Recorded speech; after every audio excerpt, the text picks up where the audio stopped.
Nama Yori Antar, putra arsitek senior Han Awal, tak dapat dilepas dari komunitas arsitek muda Indonesia atau AMI di tahun 1990-an. Tak sak lagi, AMI adalah sekelompok arsitek muda yang memberi warna baru langgam arsitektur, khususnya di Jakarta. Dengan AMI, arsitektur di Indonesia memasuki lensa media. Arsitektur yang tadinya merupakan makhluk asing menjadi tema liputan pers.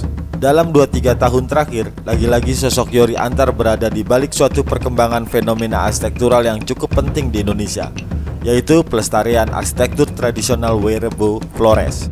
Bagaimana praktik arsitektur Yori Antar? Yori bukan hanya beruntung bertemu dengan klien yang mendukung untuk bereksperimen bentuk, tetapi ia tampak cukup tekun dan gigih memperjuangkan hadirnya lokalitas. Pertama, memang tampak bahwa semangat untuk keluar dari tektonika bidang miring atap konvensional cukup kuat. Yori sangat jarang memakai pelana atau limasan. Bidang atap horizontal mendominasi desainnya. Jika perlu dipertahankan kesan horizontal, seperti ditunjukkannya di Museum Trowulan. Ia memakai tenda yang nyaris tak terlihat dari posisi manusia berdiri di dalam tapak. Tentu yang esensial bukan bidang miring atap, tetapi fungsi pernaungannya. Bidang atap horizontal dapat dilihat sebagai langgam pernaungan arsitektur ala Yori Antar.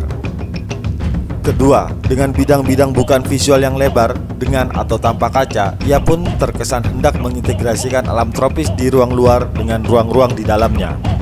Atap taman atau bidang vegetasi vertikal pun tak jarang dipakainya. Semangat memelihara dan menghadirkan vegetasi di Rumah 3 Pohon Yogyakarta sangat kuat.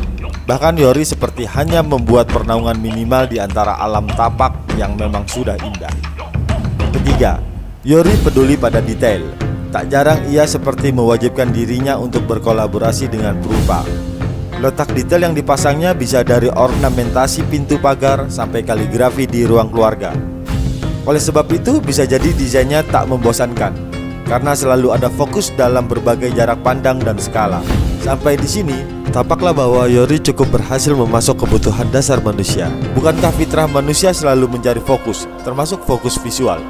Juga cukup lengkaplah untuk melihat bahwa jejak langkah Yori berarsitektur, mau tak mau, diakui atau tidak, ternyata berlabel Nusantara. Lihatlah pernaungan, integrasi harmonis luar dalam atau unsur alamiah dan buatan. Detail-detail yang kaya, semuanya merupakan ciri penting konsep arsitektur Nusantara. Yori tidak mengambil tektonika, wujud lahir atau bentuknya, tetapi ia sadar atau tidak menerapkan konsep-konsep arsitektur Nusantara tadi. Di Weerebo Flores, pendekatan antropologis Yori tentu saja sangat menarik untuk disimak. Di buku pesan dari Weerebo, bahkan ada beberapa bagian yang merupakan self-antropologi. Yang lebih penting adalah partisipasi sosial di hampir semua proses pelestarian klaster perumahan itu.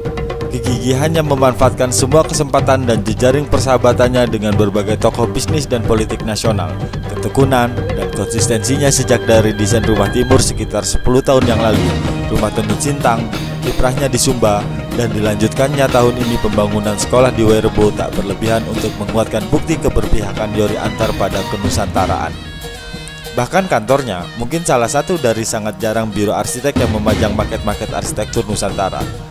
Ia bukan saja arsitek, tetapi juga putra negeri yang membanggakan kenusantaraannya.